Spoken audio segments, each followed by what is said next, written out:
বন্ধুরা, আমরা এখন ছট পুজোর ঘাটে আমরা পুজো দেখতে গেছি, আর আমাদের নিমন্ত্রণ ছিল। তো পুজোর কিছু মুহূর্তগুলো আমি তুলেছি। দেখো, ওরা এখন জলে দাঁড়িয়ে সব কিছু মানে ইয়ে করছে, কেন কি আজকে বিকালে সব কিছু ওরা জলের মধ্যে ইয়ে করে ঠাকুরকে ইয়ে করে দেয়। আবার কাল সকালেও করবে, কেন কি কাল সকালে ওদের লাস্ট। তো পুজোর সব মুহূর্তগুলো আমি ক্যাপচার করছি। আর আমার মা, মেয়ে এসছে, আমার দাদা এসছে, আমরা সবাই খুব আনন্দ। এখন প্রচুর ভিড়, দেখো কি ভালো লাগছে না? আমরা সব রকম ইয়েটাকে উপভোগ করতে চাই বলে আমরা গেছি। আর এই জন্য দাদা দাঁড়িয়ে আছে, দেখো। আর ওই যে দেখতে পাচ্ছি জনগণ দাঁড়িয়ে আছে, উনি আমাদের নিমন্ত্রণ করছেন।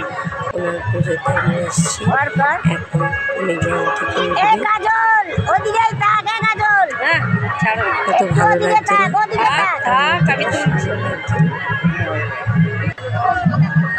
দেখেছো? এই যে আমাদেরকে এখন যারা পুজো করছে তারা সিঁদুর পরাচ্ছে, আমাকেও পরাচ্ছে। আর এই সিঁদুর করতে কি ভালো লাগে না?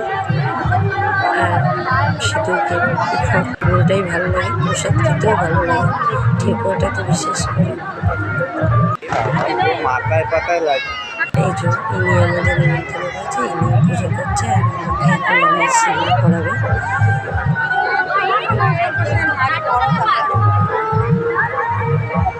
তোমাদের কাদের কাদের ঠেকুয়া খেতে খুব ভালো লাগে কমেন্ট করে জানিও। আর আমার গলার ভয়েসটা খারাপ, তো এখানে অনেক চিল্লামিল্লি আওয়াজ কারণ চলছে, তো তাই আমি ভয়েস দিইনি, তাই এখন ভয়েস দিচ্ছি। গলাটা একটু খারাপ। আর এটা হচ্ছে আমার দাদা, ক্যামেরা ধরেছিল, তাই নিজেকে দেখাচ্ছে ক্যামেরায়। চারিদিকটাও দেখাচ্ছে, কত লোকজন। এই যে বৌদিদের সঙ্গে